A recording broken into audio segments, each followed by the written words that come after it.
que eu tô falando. Olá, olá, Coletivation começando. E hoje você vai ver uma entrevista com o deputado Jean Willis. E meu parceiro, cadê? Patrick Maia, onde você está? Tô bem aqui, rapaz.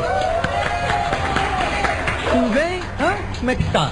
Tudo bom? Agora. E hoje no programa você não vai ver o moicano do Marcelo Tais.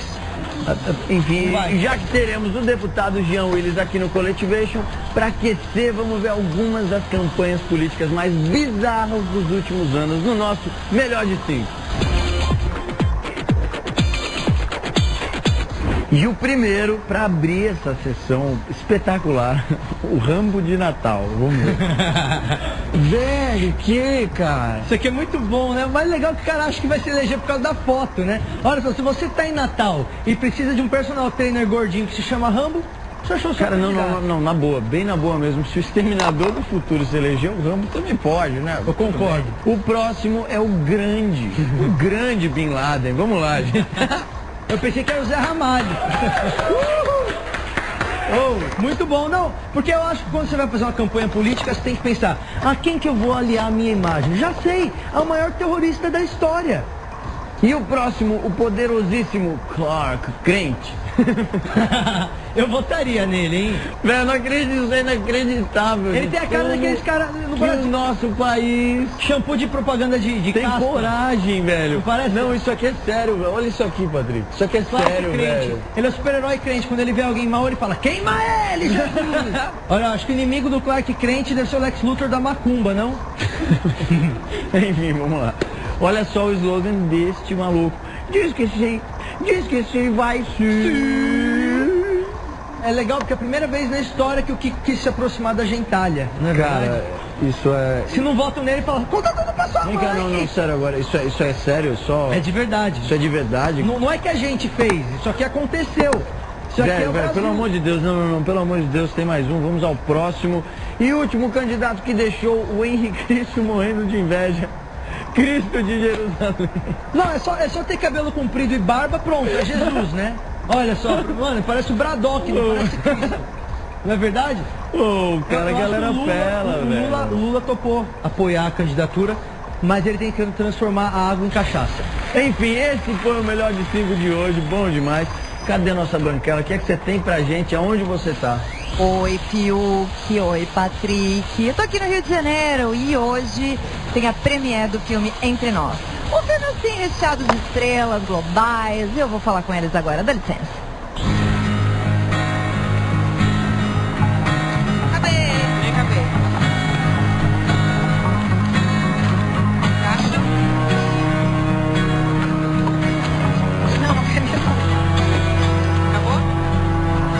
É um grupo de amigos, né, que da vida inteira, isso que é o mais legal do filme, e que todos sonham em ser escritores. Aí depois o tempo passa e só o Felipe conseguiu se transformar num escritor de sucesso. Todos os outros tiveram que abandonar esse sonho. A história conta que eles escreveram uma carta pra eles há 10 anos atrás e eles combinaram de se encontrar 10 anos depois e abrir essa carta, é isso? É isso, eles fizeram uma cápsula do tempo e o Felipe está desesperado, porque ele tem medo que quando isso for desenterrado, que a mentira dele venha à tona. Depois de 10 anos estão ali no mesmo lugar, passando por uma experiência um pouco mais dolorosa, de olhar o outro e reconhecer que não foi tão bom assim, os sonhos não foram talvez nenhum realizado, e é essa frustração, essa relação entre eles que o filme conta.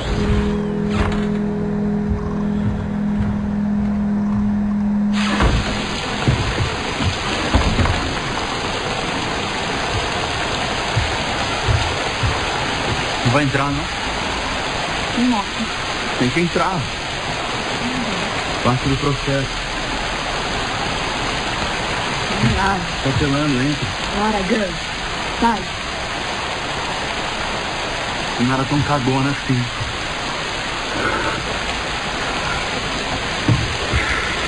Pode contar um pouquinho sobre o seu personagem? É uma personagem que o tempo passa pra ela e ela fica muito triste, ela entristece ao longo do tempo. Então, o personagem que ao longo do filme ele vai se apagando. E aí, quase no final, ele tem uma luzinha, mas apaga de novo. Nesse filme tem um drama, tem uma tristeza, mas a minha personagem traz a comédia. E o que é a sua personagem? O que ela faz?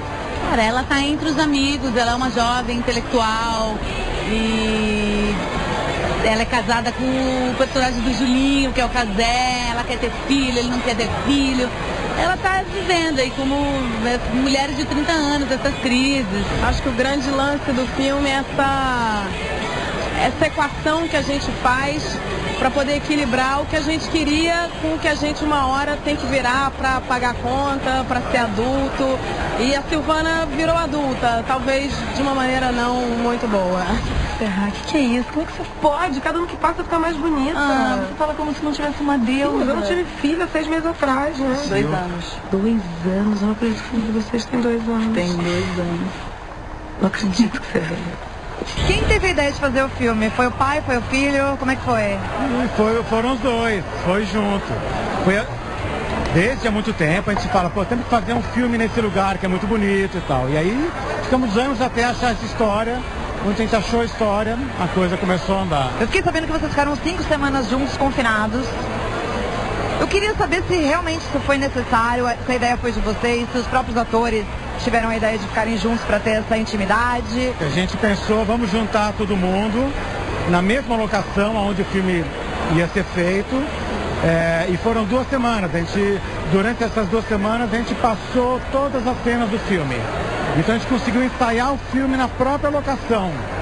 E com isso a gente elaborou muito o próprio roteiro. O mais incrível é que esse filme fala sobre um grupo de amigos da vida inteira. E por vários caminhos, o Paulo Morelli conseguiu formar um grupo de amigos da vida inteira.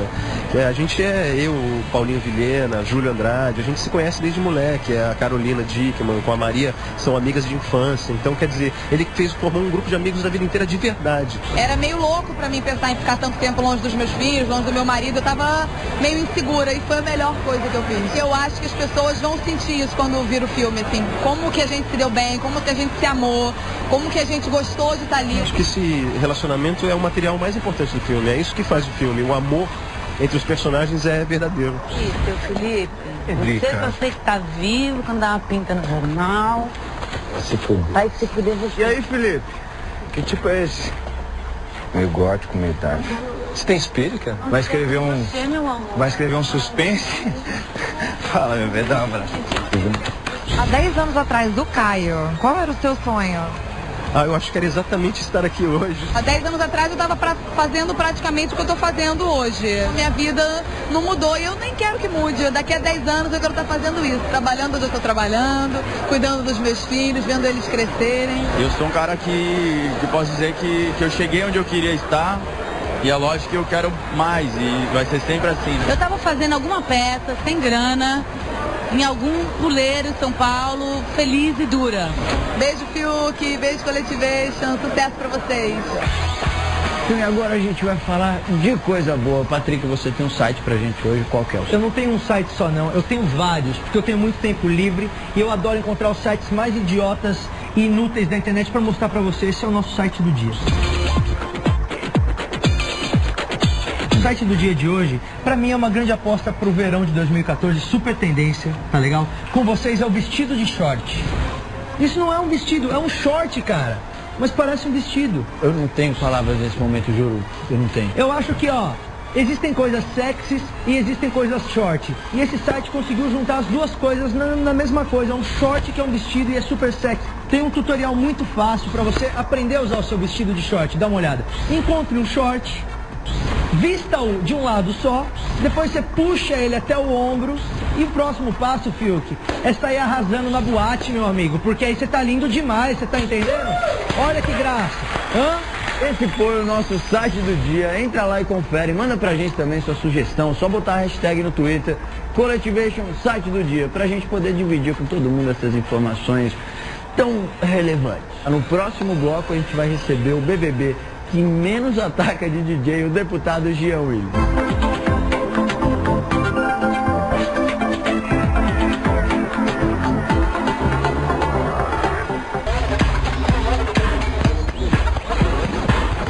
Estamos de volta com o nosso Colletivation. Chegou o grande momento da gente receber o nosso convidado do dia.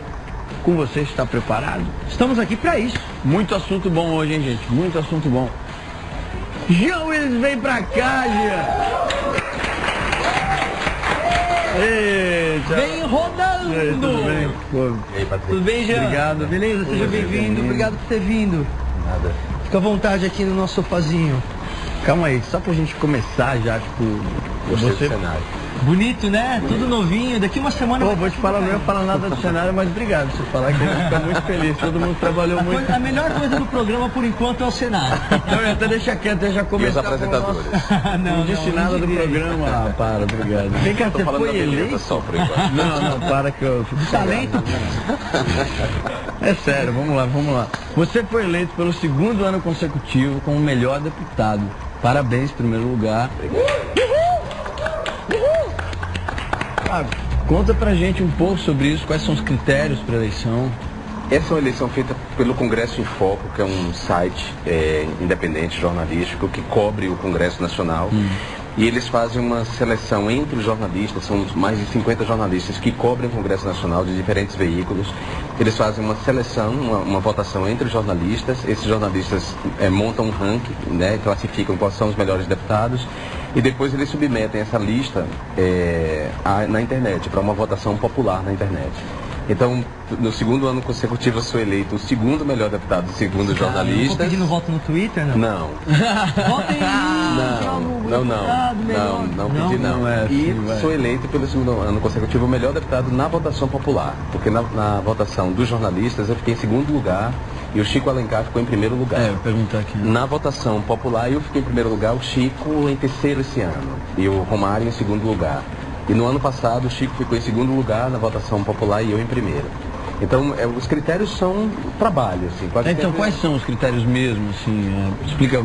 Os jornalistas avaliam o trabalho do deputado, independente do espectro político em que ele se posicione, se é a esquerda, se é a direita. Tá. O deputado tem que ter um trabalho que esteja de acordo com aquilo, né, com as prerrogativas de um deputado federal. Quais são as prerrogativas de um deputado federal? A primeira delas, a mais óbvia, é a prerrogativa legislativa, quer dizer, ele elabora projetos de lei, ele submete projetos de lei à votação, ele vota projetos de lei de outros deputados, ele relata projetos de lei, essa é a proposição legislativa. E há uma outra prerrogativa que é a de fiscal do executivo, do poder executivo. Como eu sou deputado federal, o poder executivo que eu fiscalizo através das minhas ações é a presidência da República. Então, pensando nesse trabalho, nessas prerrogativas, os jornalistas vão votando, né? Se o deputado está dentro, cumpre bem esse papel. Além disso, o tipo de projeto que ele propõe. Quer dizer, um jornalista provavelmente vai votar num deputado que propõe transformar a cidade dele em capital do sutiã. Eu estou falando porque há isso. Porque há isso, há projeto de lei desse sentido. Existe? Não, peraí, calma, existe? Existe projeto de lei. Sério? Não acredito. Qual que é a capital do sutiã? Bom, não me lembro agora. Cara, que bom, vamos lá. Porque a mulher deve ser, né? Bom, tem mais leis toscas, tipo, tem não, abre, tem umas coisas engraçadas. Tem umas leis. Abre, não precisa falar de quem é, mas não abre tem. umas Por coisas exemplo, engraçadas. caiu na minha mão, por exemplo, relatar um projeto que transformava a cidade de, eu lembro agora, acho que é Curitiba, em capital da bicicleta. Capital nacional da bicicleta. E eu, claro, a gente tem que relatar, a gente não pode deixar de relatar um projeto desse, porque... Você pega um na mão, você fala, mais um daqueles, tá bom. Aí eu, na Comissão de Cultura, e eu, claro, dei um parecer contrário, porque, primeiro, assim, até questões básicas. Por que o cara, eu fiquei pensando, bom, ele deve ter proposto isso porque em Curitiba a quantidade de bicicletas per capita deve ser maior do que no resto do país. Não é maior. Não é. Já me espantaria alguém fazer esse estudo. Quantas bicicletas vezes quantas pessoas? Cara, vai arrumar o que fazer. Bom, mas voltando. Os jornalistas consideram o tipo de projeto que é proposto, a condução e também a questão da moralidade e da ética pública. Quer dizer, o deputado tem que ter também, entre suas características, primar pela moralidade pública, pela ética. E aí eles vão votando. E nessa votação eu fiquei em 2º lugar, volto a dizer, segundo os jornalistas, eu fiquei em 2º lugar nesses 2 últimos anos e segundo a população em 1º lugar. O número de assessores não entra no quesito da votação, então? Quem tem mais assessores? Não entra. Mas entra um apelo pop, que eu compreendo, assim, eu sou um deputado com um apelo pop. Pelo fato de ter participado de um reality show. Você tá na MTV, velho. Vocês Antes da MTV, antes da MTV eu já estive na MTV outras vezes, mas antes eu estive no Prêmio Trip, eu estive na Rolling Stones. Vem cá, você se considera um deputado famoso ou tipo um famoso deputado? O que você se considera? Ah, eu sou um famoso deputado. Tá certo. E você foi eleito deputado do futuro. Também. Calma aí, como é que é? Tipo, mãe de Nath, que história é essa? Não, tem uma categoria que é parlamentar do futuro, que seria um parlamentar que aponta um caminho para a política, né? Para uma nova maneira de fazer política. E aí eu fui eleito pelos jornalistas parlamentar do futuro e também na votação popular. Assim. Existe algum outro tipo de eleição, por exemplo, o deputado mais gato, o deputado com o cabelo mais bonito, o mais sexy sem ser vulgar? Se houvesse a votação do deputado mais gato, eu provavelmente não seria eleito, não estaria... Você é tão modesto, Jean. Você tem infância. Ele é humilde pra caramba. Não sou não. Mas a verdade é que também seria difícil fazer essa eleição lá. Dá para contar nos dedos das mãos os deputados. As mulheres têm até mais mulheres bonitas, embora a bancada feminina seja agora pequena. Agora os caras tudo uns buracão. Mas os caras são gordos. Não cuidam, assim. Não, tem uns que são bonitos, assim, que são. E que você cuidam. Iria eleger como deputado do passado? Assim. Do passado? Do passado, entenda bem. Do Ao contrário do futuro. Poxa, são tantos lá, cara, que praticam uma velha política, assim. Mas eu acho que o Inocêncio Oliveira, não só porque ele é um senhor de idade, mas porque ele pratica uma política que está superada. Quer dizer, eu estou citando ele, mas tem outros tantos. Muito bem. É sério. Que tipo de coisa, assim? Bom, eu acho que a ideia de que políticas... o Congresso Nacional é uma capitania hereditária, né? Quer dizer, você está ali e depois que você exerce, sei lá, 14 mandatos, você vai lá e põe seu filho, quer dizer, seu filho já vem sendo colocado na política lá na sua cidade e depois ele vai para o Congresso Nacional ocupar o seu lugar. E tem muito caso disso ainda, né? A política sendo tratada como gente que não necessariamente precisa estar ali no cargo. Não é que não precisa, é que não faz da política uma prática da construção do mundo comum, de um mundo comum melhor para todo mundo. Faz da política apenas o balcão para os seus interesses pessoais, dos seus negócios, assim. A questão republicana, né, no sentido etimológico da palavra república, a coisa pública.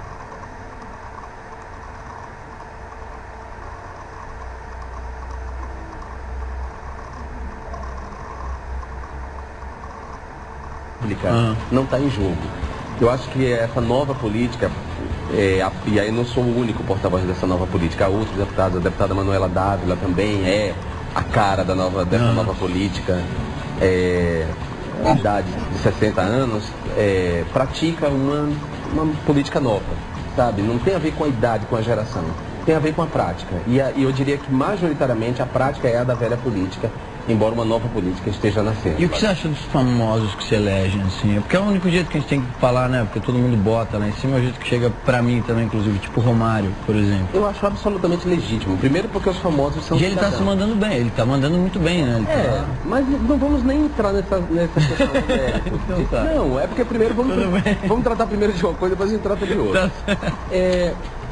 Em geral, as pessoas têm um preconceito com pessoas famosas que se candidatam. Total, que já tem um preconceito. Como se as pessoas famosas não fossem sujeitos de direito e como cidadãos não tivessem o direito de se candidatar. Ora, uma pessoa vendida, todo cidadão tem direito. Pessoa vendida. Você tem direito, ele, o cara da esquerda, todos nós somos cidadãos, todos nós temos... Não, ainda não, gente. Ainda fazendo show, Todos nós temos direitos políticos e dos direitos políticos fazem parte o direito a se filiar a um partido, ou a um outro tipo de organização da sociedade civil, a se candidatar, né, se arvorar o papel de representante eleito. Esse é o direito de todo cidadão. Eu fico um pouco irritado com a ideia de que uma pessoa, pelo simples fato dela ser famosa, ela não pode... Você não acha que isso piora? Porque o nosso país já não tem muita gente boa, né? E olha, será que esse preconceito não aumenta um pouco? Eu discordo. Eu acho que o nosso país tem muita gente boa. Não, peraí. Vamos lá. Tem muita gente boa, tô dizendo dos representantes eleitos. Maioria, talvez, do que rola, de quem... Então vamos pensar, vamos raciocinar da seguinte maneira. Se os famosos estiveram ausentes da política, dessa política entendida aí como a representação, a política representativa, durante muito tempo, e a política representativa não funcionou bem, o problema não está com os famosos. Sim. Concorda comigo? Concordo plenamente. A política até agora foi tratada como capitania hereditária, ou seja, como um terreno, um universo que está lá apartado de nós. E ela nunca funcionou para o bem comum. Então, vai agora botar o problema da política no Romário, no Tiririca, nas pessoas famosas que se Inclusive é legal comentar isso, porque eu levantei a questão popular, que é o que todo mundo fala, né? Não é. Famosos. O problema não está no Tiririca nem no Romário. Isso que a gente até queria. porque o Romário e o Tiririca são dois. E me incluindo aí como uma pessoa que era famosa antes A do de me Tiririca candidatar. foi muito boa. A campanha do Tiririca foi inacreditável. Um marco. É, Um marco, juro. O dia que eu assisti, foi, meu Deus, Eu acho que você devia adotar alguma coisa do tipo pra próxima. Não, de jeito nenhum. Tem alguém que você fala. Vamos ver o Jean Willis e a atuação, então. Deixa eu ver. Só o vamos DT lá. aí, cadê? Psicólogo de formação. E isso aqui é muito importante, deputados. O modelo científico trabalha com a observação. Aí manda baixar o som. Aí não é você, deputado, que vai dizer a altura que eu falo. Por favor. Nem eu vou dizer para você a altura que você fala. Procurei o currículo do pastor Silas Malafaia e procurei o currículo da psicóloga Marisa Lobo e não encontrei na plataforma Lattes. Gente, por favor. E aí eu fico me pergunto sobre os critérios de seleção das pessoas que vêm falar de um tema relevante para a comunidade científica da psicologia, né? Como assim? Os ânimos estavam exaltados ali. Porque o pastor Silas Malafaia é um homem desonesto intelectualmente. Né? E nessa audiência pública, que era uma audiência pública para discutir o tal projeto da cura gay... É isso que eu ia te perguntar, obrigado. Ele fez afirmações, assim, com base numa falsa ciência, né? De que a homossexualidade é comportamental, portanto é algo adquirido e que você, né... É um comportamento errôneo, inadequado, não tem nenhuma base, como dizer... biológica, genética. Assim, bota os problemas na mesa mesmo. Eu penso, mas eu queria ouvir de você. Os problemas dessa cura gay que olha, nós, de qualquer forma, esquisito. É esquisito porque não tem que haver cura, porque não é doença. Primeira coisa aí, né? A comunidade científica internacional já deixou claro que a homossexualidade não é uma doença. A homossexualidade é uma expressão da sexualidade humana, como é a heterossexualidade. De qualquer forma é uma escolha. Não é uma escolha, porque a gente não abre uma janela e fala, oi, eu você. Não, mas você entendeu mal, claro que não é uma escolha assim, eu quero isso, eu quero. Agora. Eu diria que é uma orientação. E aí a gente tem que entender a orientação como uma coisa complexa, que tem fatores biológicos, óbvio. A sexualidade humana, independente da orientação dela, ela tem uma base genética, óbvio. A orientação tem uma base, claro, biológica, tem a ver com as identificações culturais, e com a formação da subjetividade.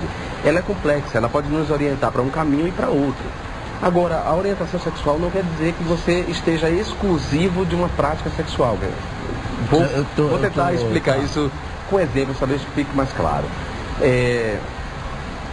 Um homem que nasceu do sexo masculino e que teve uma vida heterossexual, quer dizer, ele construiu uma orientação sexual heterossexual, ele gosta de pessoas do gênero oposto, do sexo oposto, pode acontecer dele cometer um crime e parar na prisão, e na prisão ele viver experiências homossexuais. Ou ele pode ir para o exército e no exército viver experiências homossexuais pela quantidade de homens que ele convive. Então, a experiência, a prática sexual não determina a orientação, ela é um componente da orientação. O que quer dizer que um homem homossexual pode ter experiências heterossexuais. É o meu caso, por exemplo. Eu tive experiências heterossexuais na minha vida, mas minha orientação é homossexual. Ou seja, a maneira como eu percebo o meu afeto, para onde eu dirijo o meu afeto, o que me faz mais feliz, o que me dá mais prazer, o que me dá completude é o meu interesse por alguém do mesmo gênero que o meu. E que acaba sendo esse nome que... de homossexualidade. Agora, gente, o problema é achar... Tá acabando o nosso tempo, a gente tem que fechar a gente tem que puxar o break rapidinho. Agora, como você responderia o Malafaia? Assim, eu responderia que o Malafaia é um homem desonesto intelectualmente, é alguém que confunde a opinião pública com mentiras, é alguém que investe nos preconceitos e no senso comum. Todos nós temos preconceitos, mas é tarefa da humanidade superar os seus preconceitos. Óbvio. Então, o preconceito de achar que o homossexual está errado, que a homossexualidade é um desvio, é um erro, é uma doença, é um crime, é um pecado, isso é um preconceito que tem que ser enfrentado. A homossexualidade é uma expressão da sexualidade humana. Isso não me faz menos humano que você, que é heterossexual, nem que você. Nesse ponto, né? Não tenho o que dizer, porque... Então... Todo mundo é gente. Bom, a gente tem que puxar o break, daqui a pouco a gente está de volta com mais Coletivation. E aqui com a gente, Jean Willis, papo que é cada vez melhor, a gente já volta.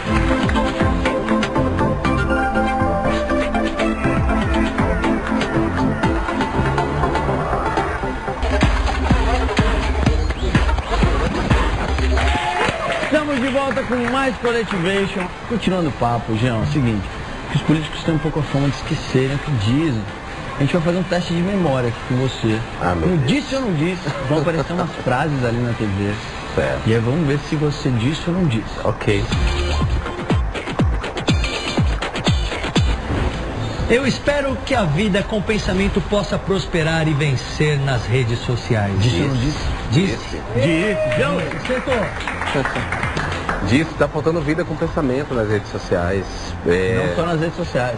Não só nas redes sociais, mas nas redes sociais sobretudo, porque as pessoas estão articuladas em rede. E se por um lado elas têm um potencial democrático muito grande, que bom que elas têm, que bom que elas existem. E jogam fora. Por outro lado, circula um lixo nas redes sociais, né? Uma série de calúnias, de difamação, que as pessoas vão compartilhando como se fosse verdade, né? Como se fosse verdade. E é curioso que o hábito de checar a fonte, de comparar, desapareceu. Sim. Né? Você vê uma bobagem e você vê um absurdo. Também um dos nomes era Panda. Como é que é os nomes lá? Ninguém não bota. Você vê um absurdo. Hoje mesmo eu li um tweet que estava falando que eu era um comediantezinho idiota de Santo André e eu sou de São Caetano, cara. Próxima frase. Disse ou não disse? Tenho opiniões próprias, opiniões fortes, mas nem sempre concordo com elas. Disse ou não disse, Jean Willis? Não, nunca disse isso. Claro, George Bush. George. Hey, George. Hey, George. Próxima frase. A Bíblia é uma piada. Quem crê nela é um palhaço. Nunca disse isso. Nunca disse. Essa é uma das mentiras que circula nas redes sociais. Essa frase foi atribuída a você. Essa frase é uma das calúnias atribuídas a mim nas redes sociais, né? Essa frase e uma outra frase infeliz também, que eu não lembro agora direito a frase, mas como se sugerisse que eu faço um elogio à pedofilia.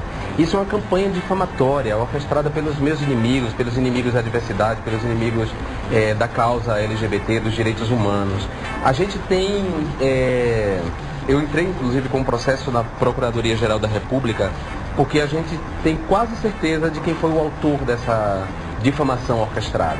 Nós sabemos quem está por trás dela. Inclusive, a digital de parlamentares, que eu não vou citar o nome, envolvidos nessa campanha de difamação. Vamos voltar a próxima frase aí, gente. Vamos falar mais. Eu só tenho pesadelos quando durmo, porque minha vida já é um sonho. Nunca disse isso. Claro que não. Tudo, porque precisa. Próxima mais um. frase. Fui salvo pela educação. Sim. Para terminar. As pessoas que têm sucesso são aquelas que trabalham pelo que querem. Por isso, não se enganam com aquelas que dizem que tem um caminho rápido. A maneira certa é sempre a melhor maneira. Nunca disse isso. Sabe por quê? Sabe quem disse essa frase? Quem? Pelos poderes de Grayskull, He-Man. He-Man? He-Man sabia das coisas, né, Jean? He-Man sabe das coisas. He-Man sabia das coisas. Boa, já lembra tudo que você disse, hein? Lembra tudo que você disse. Eu era fã dele. É um dos meus super-heróis preferidos. Ele usava aquele colar rosa e eu gostava pra ver. Não sou eu gosto da She-Ra, eu prefiro a She-Ra. A She-Ra era da turma também, né? Eu acho que eu lembrava até o texto que a She-Ra dava, até... Sabe aquele, eu sou Adora, princesa de Etéria e... Como é que era isso aí? Fala pra câmera aqui, por favor. Não vou dizer pra cá. Mas lembra, tinha uma abertura, ela dava um texto da abertura se apresentando. Eu sou a Dora, irmã gêmea de He-Man e defensora do Castelo de Cristal. Esse é espírito, meu estimado cavalo. Fabulosos poderes secretos me foram revelados no dia que peguei a minha espada mágica. Eu gostava muito do desenho. Quando o He-Man passava, eu acho que eu tinha uns 12 anos por aí. 12, 11. Eu já estava deixando de assistir TV, desenho animado, né?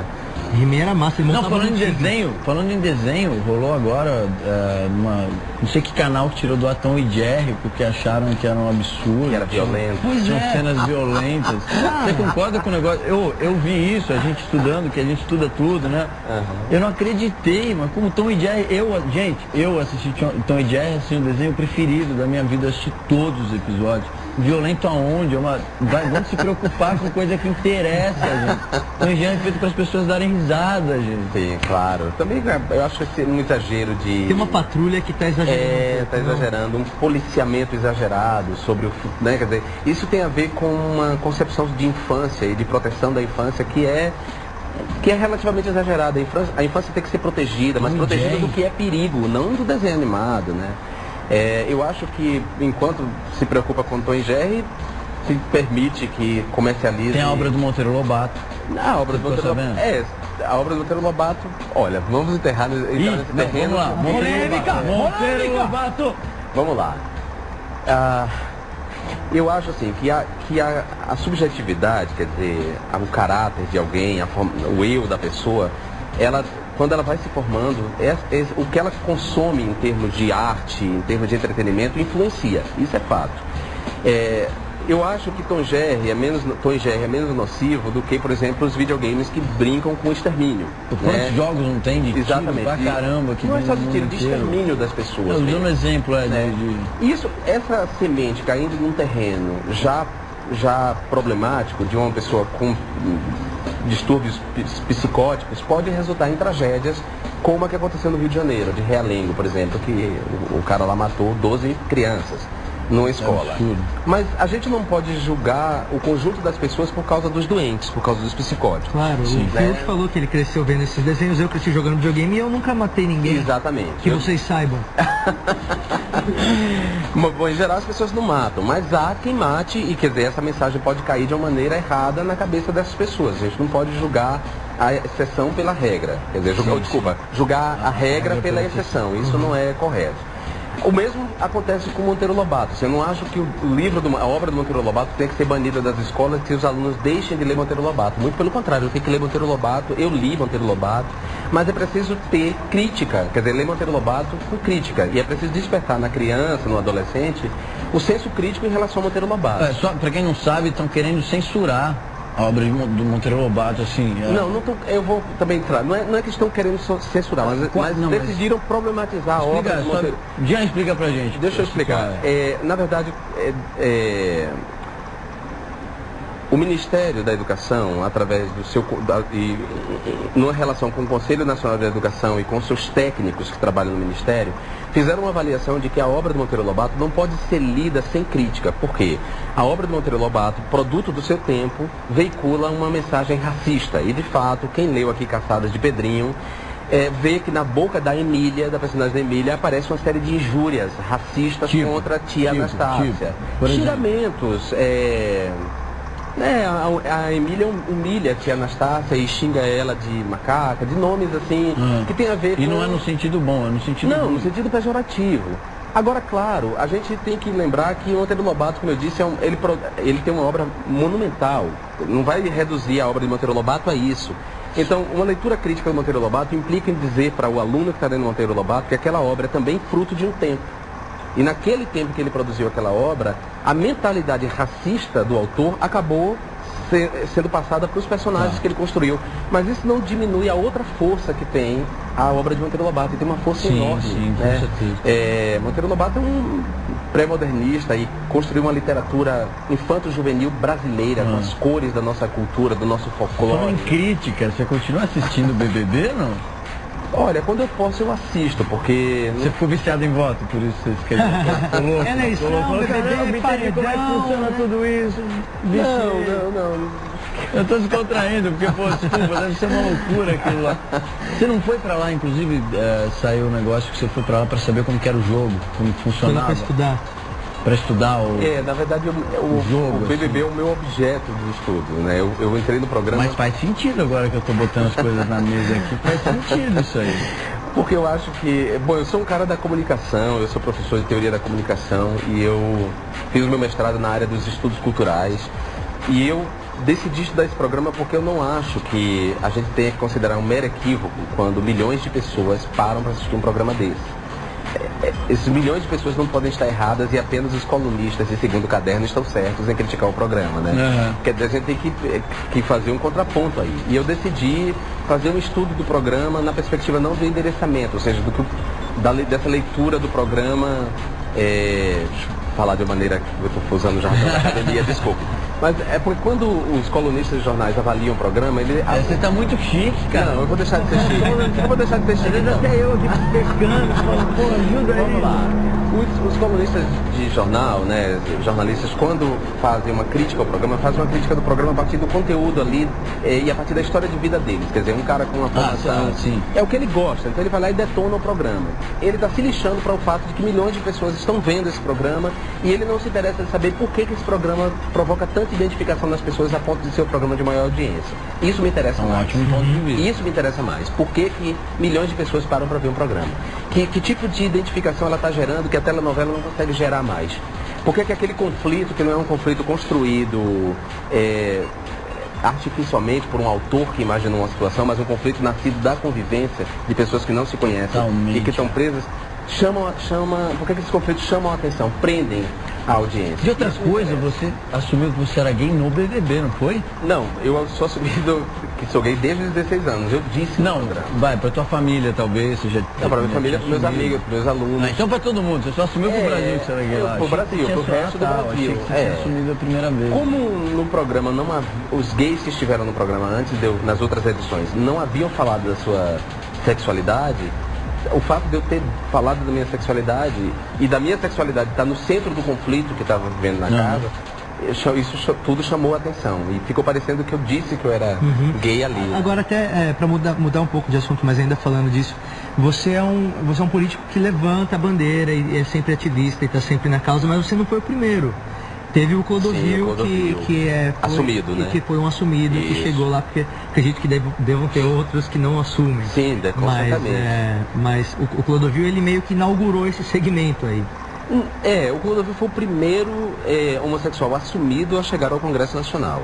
Mas o Clodovil não tinha nenhum compromisso com a causa LGBT. Ele não defendia, ele não brigava, ele tratava isso como uma coisa mais pessoal, que ele tinha que resolver com ele mesmo. E que era dele, e ele tinha conflitos com a sexualidade dele, né? Não estou minimizando a importância do Clodovil. O Clodovil tem importância muito grande, porque o Clodovil foi durante muito tempo uma representação e uma visibilidade da homossexualidade na TV.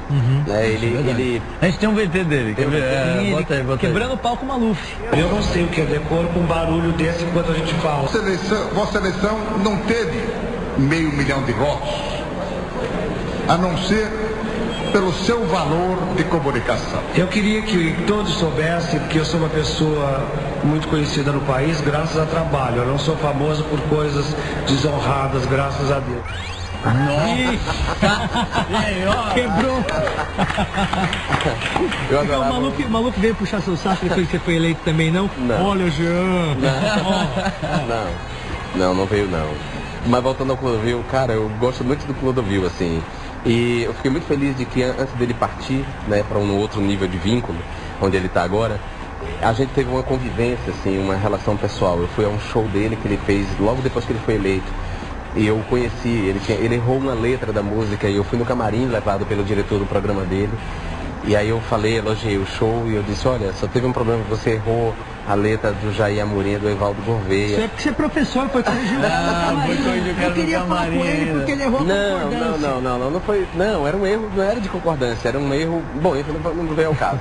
Que mudava o sentido da letra. E eu fiquei com medo, conhecendo o Clodovil como eu falei, pô, esse cara vai acabar comigo. E ele teve uma reação surpreendente. Ele agradeceu, falou bacana, me convidou para voltar no carro, porque eu morava em Copacabana, ele estava hospedado em Copacabana. Ele disse, você não quer voltar comigo no carro? Eu falei, quero, claro. E a gente veio batendo um papo enorme. E começou daí uma amizade ele era uma figura, né? Ele era ótimo. Era um cara que tinha o tempo dele também, né? Nós somos duas gerações diferentes, assim. Então nós temos duas relações diferentes com Mas ele era bem moderno, talvez. Assim, não bem moderno, mas ele no visual, você fala. No visual era aquele cabelão platinado. Ele era ele era um cara mais conservador. Ele tinha uma relação mais conflituosa com a homossexualidade, mas ele é um cara muito generoso. E dessa conversa com ele nasceu a ideia, inclusive, de eu escrever a biografia dele. A gente chegou a conversar algumas vezes sobre esse projeto e ele faleceu e acabou que não aconteceu esse projeto. Eu espero que alguém um dia escreva a biografia desse homem que foi muito importante. Como eu disse, durante um tempo na TV brasileira, ele era a visibilidade gay na TV. Ele apresentava um programa, ele participava, ele era um dos apresentadores chamado TV Mulher, nos anos 80. A Marília Gabriela, o Ney Gonçalves, pode ser? Ney Gonçalves, eu acho. Posso estar errando o nome dele agora, nesse momento. Não, mas tá tudo bem. Agora, o Clodovil, ele sempre foi um cara polêmico, tinha sempre gente falando dele. Você é um cara que tá bastante ativo no Twitter, por exemplo. Tem sempre gente que tá sempre dando uma resposta pra alguém, tá sempre o pessoal enchendo o seu saco. Quem é seu pior adversário lá no Twitter? Seu arqui-inimigo do Twitter, quem é? No Twitter? É. No Twitter, eu não sei eleger, eu tenho adversários, eu não tenho um adversário, eu tenho adversários, na verdade. Mas sempre tem alguém que é a pedrinha ali, não tem não? Não. Recorrente, não? Não tem não, assim, que eu lembre não. Ninguém que mereça atenção demasiada e que eu transforme no meu interlocutor. Não tem. Com medo do Obama tá vigiando seu Twitter? Não, de jeito nenhum, não tenho medo. Você tá escondendo do Obama? Jean, o que você tá escondendo do Obama? Fala pra cá. Não posso estar escondendo nada. Obama, não estou escondendo nada de você. Minha vida é um livro aberto pra você. Resta saber se a sua vai ser um livro aberto. Acabou nosso tempo agora de novo. Daqui a pouquinho a gente tá de volta, a gente vai pro break, a gente volta com o Coletivation, com o Jean Willis. É isso.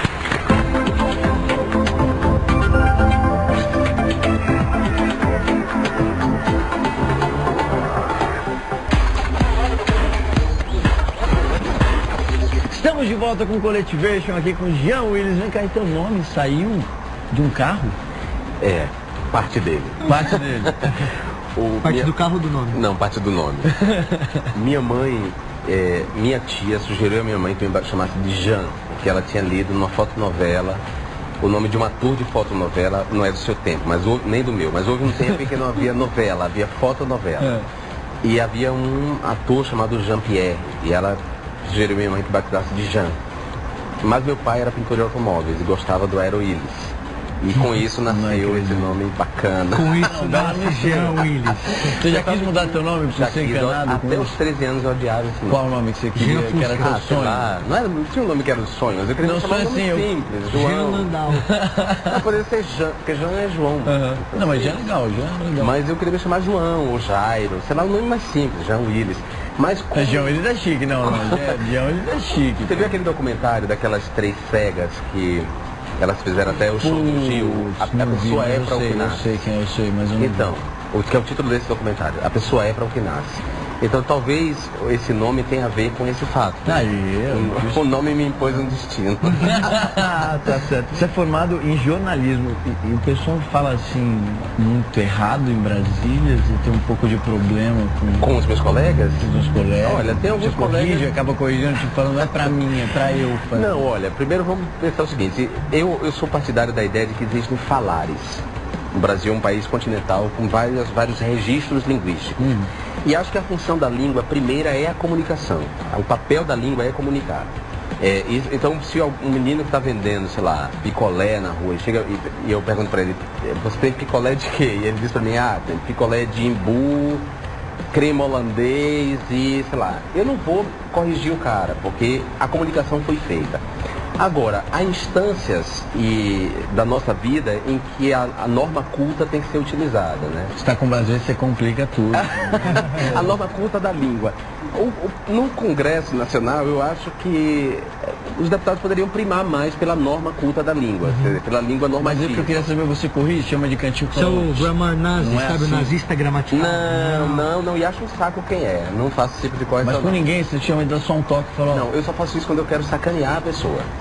Quando eu quero sacanear, eu faço isso. É um saco quem fica... Aliás, você que fica corrigindo, sempre quando alguém erra um pronome, as pessoas te odeiam. Tá? Você não sabe. Não, mas é bonito falar certo, calma, não. Tem os dois lados, Corrigir é chato, mas é bonito. Mas quando eu faço isso, por exemplo, quando a pessoa me insulta nas redes sociais... Eu sei exatamente o que você está falando, você joga fora tudo que a pessoa falou, pega o que ela falou errado e fala, Não, eu digo assim, vai pelo menos corrigir a gramática.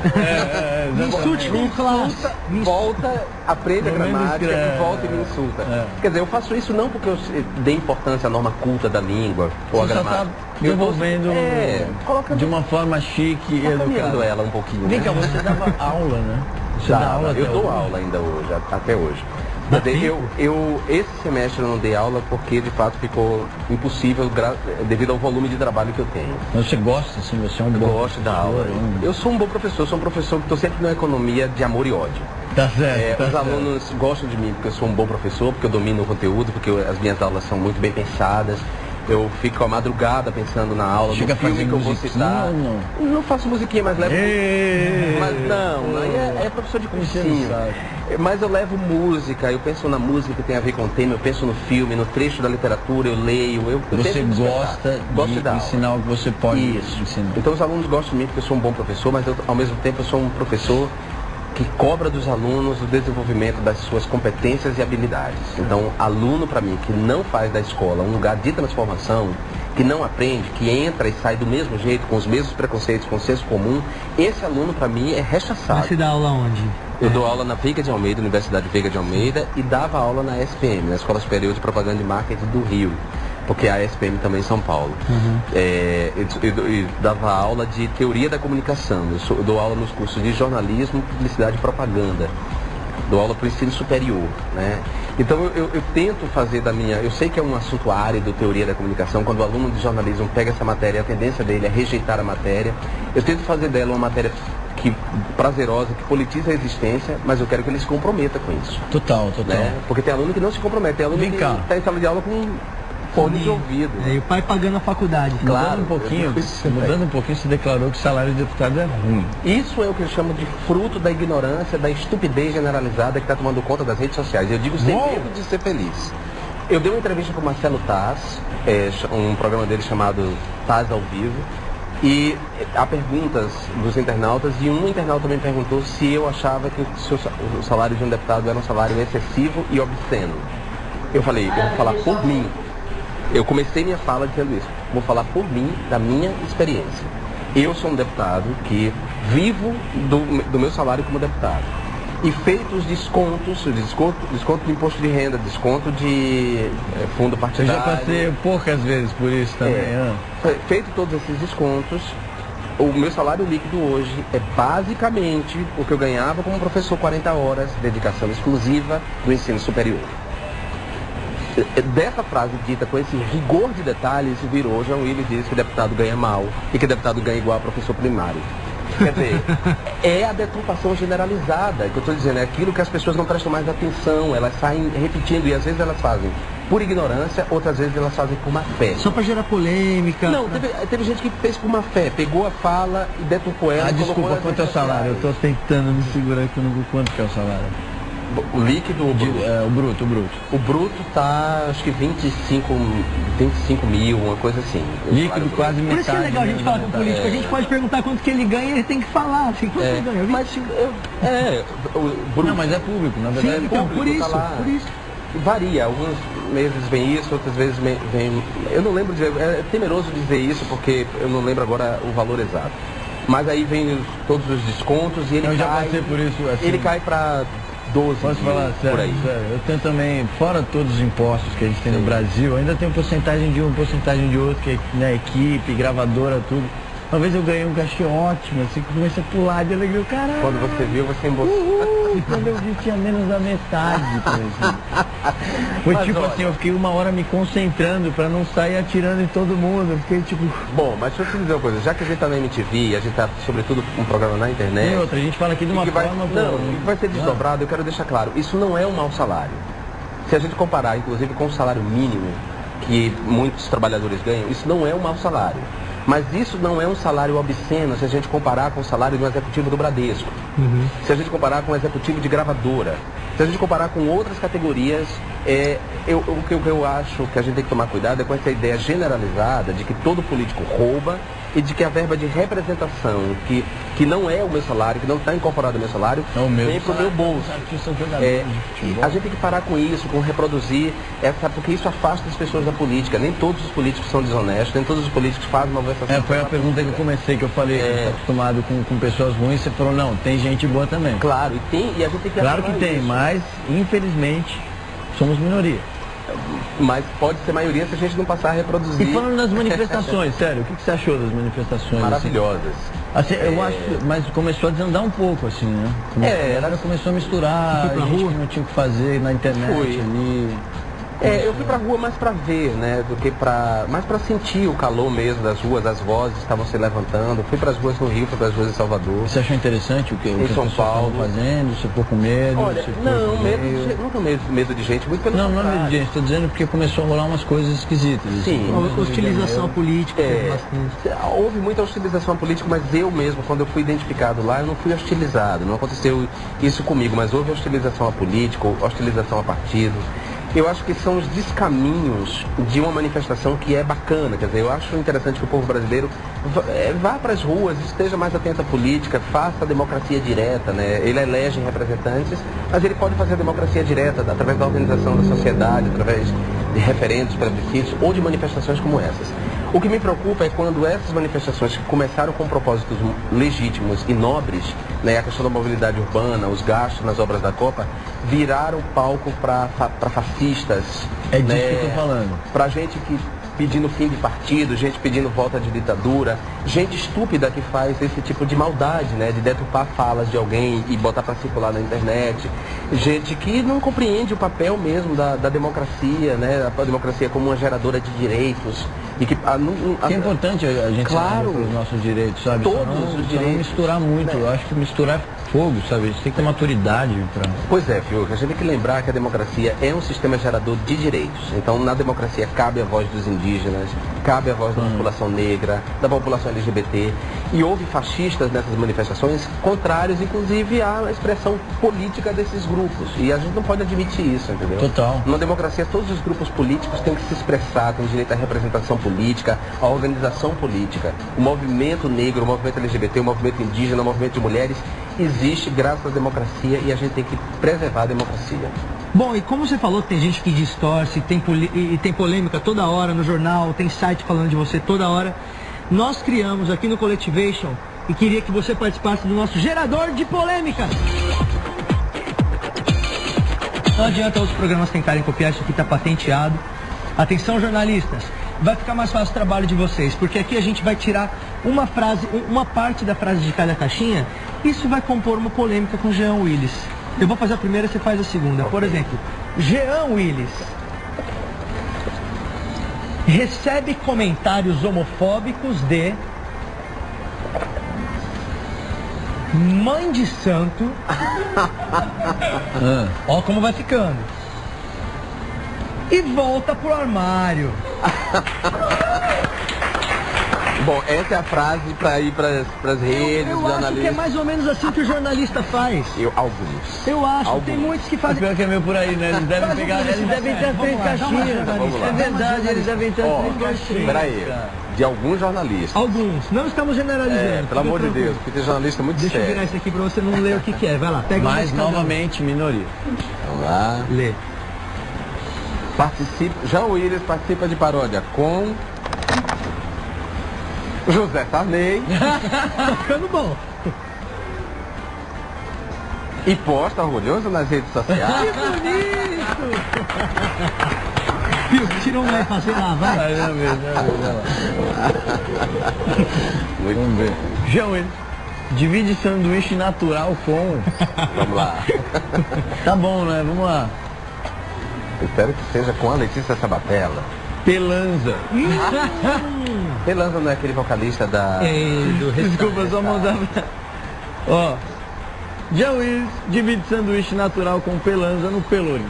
Tá em casa. Se fosse uma acarajé, seria mais coerente. O Pelanza talvez nem saiba que eu existo, né? Então talvez não é tão coerente. Talvez o Hélio do Vanguard. Ele poderia ser, mas... Esse foi o nosso gerador de polêmica. Chega aí, gerar outra. Não acredito, acabou nosso tempo. Que pena. Gente, esse foi o Jean Willis aqui no nosso Colectivation. Obrigado. Sério, muito prazer mesmo. Obrigado, Patrícia. Então até o próximo Colectivation. Beijo.